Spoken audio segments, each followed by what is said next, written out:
अच्छा, तो हमारा जो लास्ट टॉपिक हमने पढ़ा था वो था इन्वेंट्री लेवल्स। आज मैं आपको जो चीज पढ़ाने जा रहा हूँ दैट इज EBQ। EBQ क्या चीज होती है? Economic batch quantity. EBQ क्या होता है? Economic batch quantity.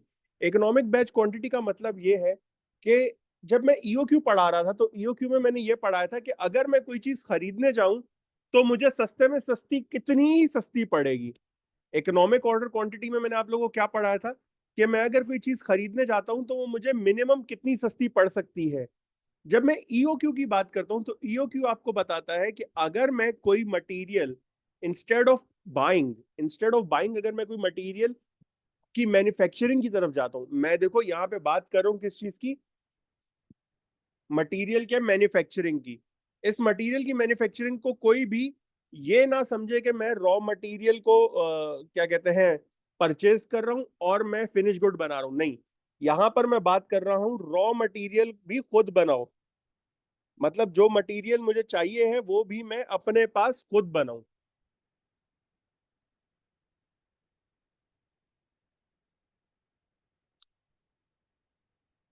Raw material manufacture instead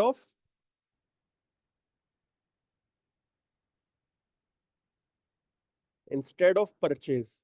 तो यहां पर इस तरह के सिनेरियो में मुझे कम से कम कितना खर्चा आएगा ये मुझे बताना है। तो बेसिकली EBQ जो है वो EOQ की एक मॉडिफिकेशन है। EOQ की क्या है? एक अदद modification that is concern with determining the number of items that should be produced in a batch. हम पहले क्या कर रहे थे? That should be ordered in a batch. अब मैं बात कर रहा हूं कि इंस्टेड ऑफ ऑर्डर मैं क्या कह रहा हूं कि अब मुझे बनाओ। चीज बनाने में मुझे कितने ऐसे आइटम बनाने चाहिए कि मेरी जो कॉस्ट ऑफ मैन्युफैक्चरिंग है वो मिनिमम हो। मेरी कॉस्ट ऑफ मैन्युफैक्चरिंग मिनिमम हो तो मुझे कितने ऐसे आइटम बनाने चाहिए। This approach is used in order to minimise administration, reduce inventory holding cost and to guarantee future inventory supplies where a company is manufacturing inventory for its own use rather than ordering from an external supplier। मेरी इस बात को जरा समझना, ध्यान से सुनना। अब जो मैं बात कर रहा हूं, ये कंपनी है ABC। ABC PLC एक कंपनी है। ये सामान खरीदती है रॉ मटेरियल XYZ लिमिटेड से। XYZ लिमिटेड कौन है? सप्लायर है। ये रॉ मटेरियल प्रोवाइड करता है किसको? ABC को। सॉरी। तो पहले के सिनेरियो में ABC को क्या टेंशन होती थी कि मैं कितना रॉ मटेरियल मंगवाऊं। अब देखो, अगर मैं रॉ मटेरियल मंगवाता हूं तो रॉ मटेरियल जो बंदा मुझे रॉ मटेरियल बेच रहा है उसका अपना भी तो कुछ ना कुछ प्रॉफिट होगा। तो मैं उसको उसका भी प्रॉफिट दे रहा हूँ। फिर वो जो कॉस्ट इनकर कर रहा है वो भी मुझसे कवर कर रहा है। वो जितनी भी उसकी कॉस्ट आ रही है वो पूरी की पूरी मुझसे कवर कर रहा है। लेकिन जब मैं बात करता हूँ EBQ की, अब मैं यहाँ पर जो है एक चार्टर्ड अकाउंटेंट आके मैं यहाँ पे कॉस्ट अकाउंटिंग के काम में लग गया। मैं यहाँ पे मैनेजमेंट अकाउंटेंट बन गया। अब मैंने यहाँ पे मशवरा दिया कि इंस्टेड ऑफ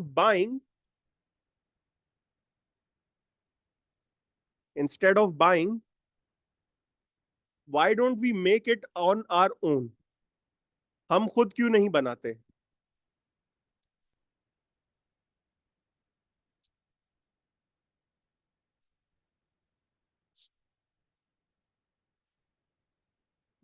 बहुत सारे लोग परेशान हो गए, यार ये क्या बात कर रहा है। तो मैंने कहा भाई, मेरी बात समझो जरा। आप लोग मलाई बाहर से खरीदते हो, आप लोग मक्खन बाहर से खरीदते हो, आप लोग मिक्स बैटर बाहर से खरीदते हो, आप लोग अंडे बाहर से खरीदते हो। भाई ये सारी चीजें छोड़ो जरा, और मुझे ये बताओ कि अगर ये सारी चीजें हम खुद अपने पास यहाँ पे करें, अगर ये सारी चीजें हम खुद यहाँ पर अपने पास करें, for example we can have a dairy farm. हम एक डेयरी फार्म बना सकते हैं। उस डेयरी फार्म में क्या होगा?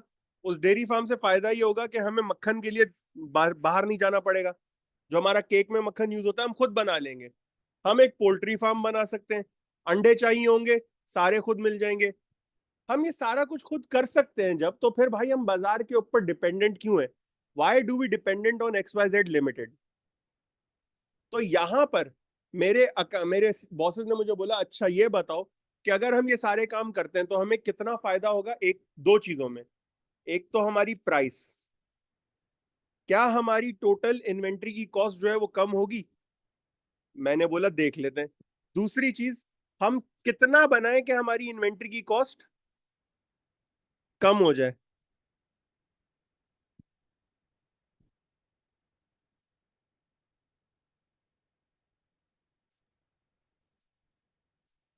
जब उन्होंने मुझसे पूछा कि कितना बनाए कि इन्वेंट्री की कॉस्ट कम हो जाए, तो वहां पर मैंने इनको मशवरा दिया कि we should opt for EBQ। हमें किसकी तरफ ऑप्ट करना चाहिए है? EBQ की तरफ ऑप्ट करना चाहिए है। मुझसे पूछा गया कि जनाब ये EBQ क्या होता है? तो मैंने इनको बताया कि सर, जिस तरीके से आप EOQ यूज कर रहे थे ना, कि हम बाजार से कितना मंगवाएंगे हमारी इन्वेंट्री की कॉस्ट कम हो जाए, मैं यहाँ पे कह रहा हूँ कि जनाब गो फॉर EBQ। मैं यहाँ पर कह रहा हूँ टू गो फॉर EBQ। अगर मैं EBQ की तरफ जाता हूं, तो भाई मक्खन मैं खुद दूध से निकालूंगा, दूध मेरे डेयरी फार्म से आएगा, अंडे मेरे पोल्ट्री फार्म से आएंगे। सही है। अपना खेत एक उगाते हैं, वहीं से सारा आटा मैदा गंदुम सारी वहीं पे उगेगी। सारी चीजें अपनी है। तो मेरे बॉस ने मुझसे पूछा, भाई ये तुम क्या बात कर रहे हो, हमें कुछ ना कुछ तो रॉ मटेरियल चाहिए होगा ना? मैंने बोला सर बिल्कुल, कुछ ना कुछ रॉ मटेरियल तो चाहिए होगा मुझे। वो रॉ मटेरियल क्या है मेरे लिए? मुझे खेत उगाने हैं, मुझे पोल्ट्री फार्म के लिए मुर्गियां चाहिए, मुझे डेयरी फार्म के लिए गाय भैंसे चाहिए। ये मेरा रॉ मटेरियल है। समझ रहे हो इस चीज को? अब यहां पर बात आई कि चलो हम सब कर लेते हैं, मुझे ये बताओ खर्चा कितना होगा या कितना हम एक दफा में बनाए। वहां पर मैंने ये फॉर्मूला डिराइव किया। वहां पर मैंने ये फॉर्मूला डिराइव किया जो ये आप लोगों के सामने लिखा हुआ है EBQ का। EBQ बराबर होता है किसके? √2 into D into CO divided by CH multiply by 1 minus D upon R। जहां हमें पता है कि D है मेरे पास एनुअल डिमांड। D मेरे पास क्या है? एनुअल डिमांड है। CO is now a setup cost. पहली दफा जब हम EOQ पढ़ रहे थे तो CO क्या था मेरे लिए? ऑर्डरिंग कॉस्ट था। अब CO मेरे लिए सेटअप कॉस्ट है। ये सेटअप कॉस्ट क्या होती है मैं समझाता हूँ जरा आप लोगों को। ऐसा है, आप अपने घर में जब रोटी पकाने बैठते हो, जब रोटी पकाने के लिए बैठते हो तो पहले आप तवा रखते हो, तवे की सफाई करते हो, फिर आटा गूंदा हुआ निकाल के लाते हो। सही है। फिर तवे के नीचे आग जलाते हो। तो ये सारा आप सेटअप बना रहे हो ना, ये सारा जो आप सेटअप बना रहे हो ये फ्री में तो नहीं बन रहा। चलो तवा आपका अपना है, रोटी अम्मी बना रही है, लेबर की कॉस्ट नहीं है, कुछ नहीं है। लेकिन जो गैस इस्तेमाल कर रहे हो, जो सेटअप, जो तवा गर्म हो रहा है जिस चूल्हे पे जल के, उसकी तो कोई ना कोई कॉस्ट है। ऐसी कॉस्ट जो मुझे चीज को सेटअप करने के लिए इनकर करनी पड़े, ये सेटअप कॉस्ट कहलाती है। ये क्या कहलाती है? सेटअप कॉस्ट कहलाती है। CH हमें पता है holding cost per unit per annum. CH हमें पता है holding cost per unit per annum क्या होता है। और फिर आते हैं rate of production. Rate of production का मतलब ये है कि मैं कितने टाइम के बाद अपनी प्रोडक्शन रिन्यू करता हूं। यानी कि, या यूं कह लो कि मेरी जो प्रोडक्शन की रेप्लेनिशमेंट है, रिप्लेसमेंट है, वो कितने परसेंट है या कितना फ्रीक्वेंटली वो होती है। ये चीज हमें परसेंटेज में गिवन होगी। ये रेट ऑफ प्रोडक्शन हमें परसेंटेज में गिवन होगा सवाल में।